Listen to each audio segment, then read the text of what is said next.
2014 광주 비엔날레가 지금 논란에 휩싸이면서 파행 직전으로 가고 있습니다. 이 논란을 촉발시킨 건 바로 홍성담 화백의 세월 5월이라는 그림인데요. 그림의 내용은 이렇습니다. 5.18 당시에 주먹밥 나눠주던 그 어머니들이 세월호를 들어 올려서 아이들을 구조하는 그림이 가운데 있고요. 문제는 그림 한쪽 편에 박근혜 대통령이 박정희 전 대통령과 김기춘 비서실장에게 조종당하는 허수아비로 묘사가 돼 있는 그 부분입니다. 이 표현이 문제가 되자 홍성담 화백은 박근혜 대통령 얼굴 대신에 닭을 그려 넣었는데 결국 논란은 더 커지면서 이 그림의 전시가 유보됐습니다. 그러자 비엔날레 참여 작가들이 표현의 자유를 침해했다면서 자신의 그림들도 철수시켰고요. 비엔날레 대표는 사태에 책임지고 사퇴하는 상황까지 이르렀습니다. 결국 광주시는 다음 달 토론을 통해서 철수 여부를 최종 결정하기로 했습니다. 표현의 자유냐 명예훼손이냐 예술계 내에서도 의견은 갈리는데요. 먼저 홍성담 화백 그림의 전시 유보에 반발하면서 함께 작품을 철수한 분이세요. 홍성민 화백 연결을 해보겠습니다. 홍화백님 안녕하세요. 예, 안녕하세요. 보니까 홍성담 화백 친동생이시네요. 예, 그렇습니다. 예, 그러면은 누구보다 이 그림의 취지를 잘 알고 계실 텐데 작가는 이 세월 5월이란 그림을 통해서 도대체 어떤 이야기를 하고 싶었던 걸까요? 80년 그 광주의 그 시민군과 주먹밥 어떤 여성이 세월호를 들어올려서 이번에 그 참사를 당한 시민 학생들을 구출한다는 그런 그 내용을 담아내면서 우리의 어떤 현실을 그대로 적나라하게 이렇게 보여주는 그림이 되겠습니다. 예. 근데 그림 이제 왼편에 한켠에 조종당하고 있는 박근혜 대통령을 직접 그려놓은 그 부분, 이제 그 부분이 지금 문제가 된 건데 어떤 의도였을까요? 특히 그 지난 세월호의 침몰을 우리 사회가 갖는 부패한 기업과 그리고 관료들의 문제, 무능력한 정부와 결합된 국가 폭력에 대한 학살 사건으로 규정하면서 박근혜 현 정부의 무능함을 드러내고자 허수아비로 이렇게 형상화했습니다. 박근혜 정부의 무능함, 세월호로에서 구조해내지 못한 이 정부를 비판하는 어떤 상징적인 의미로 박근혜 대통령을 허수아비로 묘사를 했다. 예, 그렇죠. 예, 근데 비엔날레 측이 그 얼굴을 직접적으로 그린 부분은 문제를 삼으면서 그걸 수정을 홍화백이 하셨는데 닭 그림으로 바꾸셨어요. 그게요. 그림 작업을 계속 하는 과정에 행정 그 관료들이 큐레이터를 통해서 계속 수정을 이렇게 요구했어요. 그 시 행정 관료들이 예술가를 마냥 가불관계로 보는 폐해가 아주 심각합니다. 제일 처음에는 그 박근혜는 너무 이렇게 실질적인 초상이어서 문제가 된다. 그러니까 그러면서 두 가지를 이쪽에서 저희들이 회의를 거듭하면서 작가들이 하얗게 그 얼굴 초상을 이렇게 칠해 놓을 것이냐. 박 대통령의 얼굴 부분을 아예 그냥 하얗게 칠할 것이냐.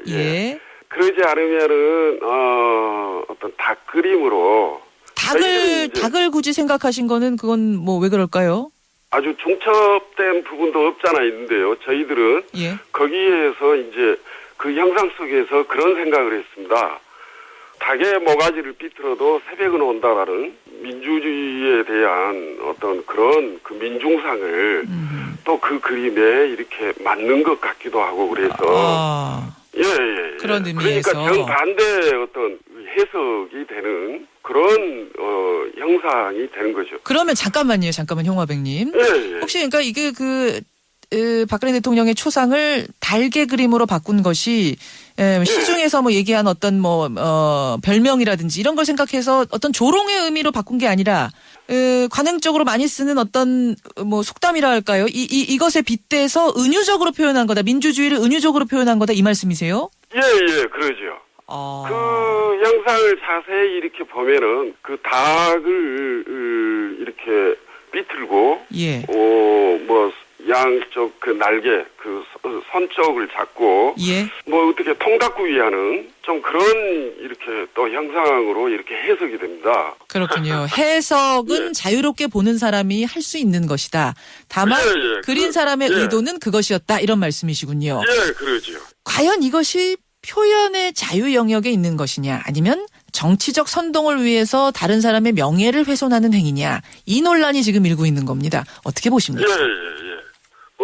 부당한 이런 그 국가 권력을 예. 통제하는 데 있어서 어떤 명예훼손이란 말 그 자체가 아주 어불성설입니다. 아하. 예, 사실은 이것보다 훨씬 강도가 높은 예.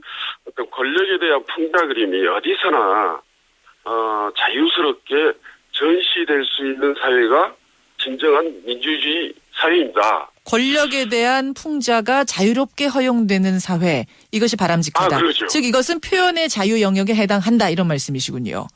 당연하죠. 당연. 예. 근데 이제 비판하시는 분들은 예술에 네. 있어서 표현의 자유 물론 중요하다. 하지만 그것은 정치적인 순수성을 담보로 할 때만 가능하다. 정치적인 요소가 드러나면 본질을 벗어나게 된다. 이렇게 주장을 하시는데요. 예술가가 아무리 정치적인 의도를 갖고 표현했어도 감상자는 예술적으로 분석해야 합니다. 이 세상에 그 어느 것 하나 예. 정치로부터 아주 자유로울 수 없습니다. 무엇이 자유로운 게 있겠는가? 예를 들어서요? 예.